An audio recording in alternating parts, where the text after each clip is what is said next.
Dia 9 de setembro, tô vermelho que nem um pimentão aqui, acabei de fazer um Cooper fortíssimo aqui, a corrida matinal aqui no sítio Piatã, na areia. Corri 10 quilômetros em 1h30, escutando o pessoal lá da Consecutivos. E na minha opinião, a Consecutivos hoje em dia é uma instituição conscienciocêntrica que tem mais despertos, porque é possível você sentir as energias sadias ao acessar os programas que eles acabam fazendo ali semanalmente. Ontem mesmo eu entrei na internet e participei do Minemocast, parece, é isso mesmo, a respeito da Débora lá, que estava falando sobre o processo dela de arte, como lembrar mental somaticamente das vidas passadas e não ficar viajando na maionese. Então, a Michele Pontes, excelente mediadora ali, então fica aí o registro desse aspecto aí serexológico e da consecutivos.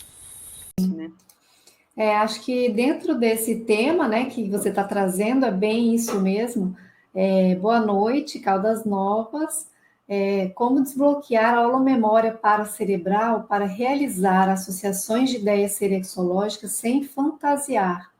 Gosto muito do pessoal ligado a consecutivos. Obrigada, Murilo. Valeu aí pela pergunta, que eu acho que é bem pertinente dentro desse tema, né? Como é que a gente sabe, Débora, que a gente não está viajando na maionese? Não, é bem isso que eu estava acabando de dizer, né? Eu venho das artes, o processo, eu vejo, associativo, ele gera essa organização de ideias. Não quer dizer que a organização de ideias seja 100% lógica ou isenta, né, de qualquer fantasia. Porém, alguns elementos eu uso para me nortear dentro disso, né? Até porque, Murilo, esse era um dos meus grandes, assim, medos, né? Eu não queria ter um nível de... Principalmente, né, nas sincronicidades, você questiona muito. Será que eu estou vendo, né, cabelo em casca de ovo? Será que isso faz sentido? Será que isso realmente, né, tem lógica, gente? E eu vejo que o fenômeno, pelo menos para mim, quando começa um processo desencadeante, ele não vem sozinho. Ele, para mim, ele vem junto com uma sinalética, às vezes com a própria sinalética que eu já tenho mapeada de amparador, às vezes uma repercussão energética muito diferenciada que me gera uma segurança. É claro que isso é uma construção, né? Você vai sentindo mais segurança e mais certeza íntima de que você está sendo lógico e racional conforme você vai tentando. Mas você não pode abortar a tentativa porque você está com medo de fantasiar. Então, como eu disse, a primeira coisa é anotar. A segunda é tentar traduzir aquela anotação, né? Ver com o que aquilo conecta e juntar com fatos. Ou seja, quando eu cheguei lá na personalidade, né, chave que eu estava estudando, eu peguei inúmeros fatos. O que são fatos? São de evidências inquestionáveis de como eu me manifesto nessa vida atual. Assim, isso não tem contra-argumento, não tem como não ser lógico. Eu vou juntando um dado, ou seja, um processo associativo que eu fui chegando, aí eu cheguei nesse nome, cheguei nessa personalidade, cheguei naquele país, cheguei naquilo tudo. Tá, isso são os dados ali, os parafatos, às vezes veio num processo de insight e você anotou aquilo tudo. Pode ser real, pode não ser. Mas quando você junta isso, e aí que entra, né, a associação com os seus dados reais de pesquisa, de autopesquisa, de autoconhecimento, então, eu tenho lá a certeza de que eu nasci numa cidade imperial, que eu tenho toda essa conexão com a monarquia, com a arte, pelas minhas próprias aptidões e as escolhas que eu fiz de carreira e tudo isso. Então, eu junto um processo, às vezes, ideativo, mental, parafenomenológico, com os fatos reais, ou seja, com quem você é hoje. E esse cruzamento, se tiver lógica, ele vai reforçar o outro, né? Um ajuda o outro, um estimula o outro e amplia o outro dentro da pesquisa. Então, você vai justamente associando, né, fatos e parafatos. Essas relações aí de pesquisa seriexológica, de fato, ela exige muito pé no chão, mas ela precisa possibilitar lançar uma hipótese, né? E, às vezes, se você já trava logo no início, você não permite essa associação de ideias, às vezes essa que pode até parecer... Então, eu vou pegar um exemplo aqui, Murilo. Eu estava num acoplamentário, uma complementária de seriexologia, né, na dinâmica, né, da Seriex mesmo, que tinha todas as quartas, e aí, na hora, me veio uma cena de um filme, veio uma cena de um filme, do vento levou, a pessoa lá, jamais sentirei fome novamente, e eu assim, gente, aí veio cartaz do filme, veio tudo, e eu assim... Cara, eu tenho que me concentrar, tenho que fazer clarividência, o que está acontecendo? E aí, deixei as pessoas falarem, começaram a falar sobre o que estavam vendo na psicosfera da pessoa, que estava lá no centro, de guerra, Estados Unidos, guerra da secessão, aquilo tudo. Olha, aí você vai como é que funciona para você o processo mnemônico, né? Eu fui pela arte, eu fui por um filme de cinema, a capa do filme, uma cena que me memorizou, mas o que eu estava acessando era aquele mesmo conteúdo que outros colegas estavam acessando. Se eu, naquela hora, eu tentei, né, dar um stop ali, porque eu falei, estou viajando na maionese, né? O que tem um filme aqui... Estou aqui visualizando a personagem principal, aquela cena que eu adoro do filme. Mas eu tenho que deixar, permitir. Não fui a primeira a falar, a primeira a levantar a mão.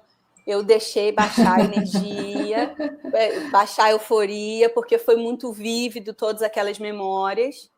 Mas eu preciso permitir que elas cheguem. E, às vezes, ela vem por um caminho totalmente inusitado, né? Débora, o processo associativo mesmo, né? Aproveita e fala sobre a questão das camadas, né? As camadas de interpretação, as camadas de compreensão, que eu acho que rola isso, né? Dentro desse processo que você vai falando aí. Não, naquele momento eu poderia ter ficado no rabanete, porque foi a única coisa que me veio na cabeça, foi o rabanete que ela segura na mão. Eu poderia ter parado aí, ter travado aí. Uhum. Mas o processo da associação de ideias é justamente você continuar, você querer continuar, você querer adentrar, né, aquele desencadear das memórias e ver até onde aquilo te leva. Então, por exemplo, você... Pegar um exemplo recente aí do próprio curso que a gente apresentou da Consecutivos, foi um fórum, e esses fóruns são bem bacanas porque a gente vai vendo, né, como cada um organiza a pesquisa e monta. E eu trouxe um exemplo muito básico, assim, né, de um gosto por um tipo de traje específico bem básico, ou seja, uma capa vermelha. Eu poderia parar aí, né? Basicamente isso. Ou eu poderia expandir ao máximo, até me permitir chegar na própria Chapeuzinho Vermelho, que seja, sabe assim, qualquer relação que me conecte àquele gosto, que fez, inclusive, eu definir o traje que eu utilizei na noite de gala mnemônica. Eu quis usar uma faixa vermelha. Só que quando eu me permito aprofundar esse determinado elemento básico, sei lá, eu gosto de sentar de perna cruzada, eu tenho preferência por ler deitado embaixo de uma árvore, é quando eu consigo melhor ler, sei lá, que seja uma coisa assim, mais banal, né, do seu gosto. Bem singela, né? Às vezes é uma coisa insuspeita. Exato, e eu pego, e eu vou questionando, vou tirando exatamente isso que você falou, né? A primeira camada. Então, quais são as relações que eu consigo fazer com esse tipo de vestimenta? Pô, eu vou fazer um mapa mental. Eu vou ver, assim, o que tem a ver. Eu vou ver a questão da cor, eu vou ver a questão da etnia, eu vou ver quem já usou, eu vou ver... E é claro que isso com a leitura energética, né? Do que me remete. Eu vou pegar uma projeção que eu já tive usando determinado traje, eu no sexo masculino. Então, assim, em diferentes, né, somas, feminino, masculino, o que isso conecta com o próprio Império Romano, que eles eram muito representados com a faixa vermelha, então já é um senso comum. Então, ok, eu fiz isso tudo. Agora, como é que eu limpo, né? E aí entra o processo da organização. Você vai olhar tudo e depois você vai eliminando o que não faz sentido, o que não presta dentro disso, o que às vezes sim foi viagem na maionese. Mas você tem que se dar o ônus e o bônus de fazer esse levantamento. E às vezes, com o processo do mapa mental, e a própria timeline é outro recurso que ajuda a organizar, às vezes, esse processo associativo numa maneira cronológica. Então, tudo que visa organizar esse conteúdo, ele ajuda nesse processo da racionalidade, da verificação, da criticidade, da lógica, que para mim, é um recurso que eu vejo que está sendo bem funcional do ponto de vista de sair da arte e entrar na cientificidade. É como se eu estivesse fazendo esse caminho pelo processo da associação de ideias, entendeu? Legal, você falou então de elementos aleatórios, aí tem a questão, a camada de repente que é meio confusa, pode estar envolvida com símbolos, com alguma coisa, como é que você usa a palavra? Encriptada? Não, simbólica, alguma coisa envolvendo a questão da simbólica. Aí depois, entra a camada parapsíquica, que você entra talvez com alguma sinalética, algum parafenômeno, e precisa ter também a camada científica, né? A camada onde você vai tratar esses dados de uma maneira muito cuidadosa. Também tem a camada da dividir essas informações com as pessoas, levar os colegas, né, os amigos, para fazer, de repente, até ter esse feedback, né, para poder ver se você realmente está centrada, tá analisando corretamente, porque a gente é inevitável ter algum viés de pesquisa, né, quando a gente está olhando nós mesmos, enfim. Então, eu consegui pescar aqui na sua fala essas camadas para até a gente ajudar, né, as pessoas que querem aplicar isso no seu dia a dia, e usando também aí esses critérios de localização, talvez no tempo, a localização geográfica, né? De repente até a localização das pessoas envolvidas em determinados contextos. Aí dos holopensenes. Dos holopensenes.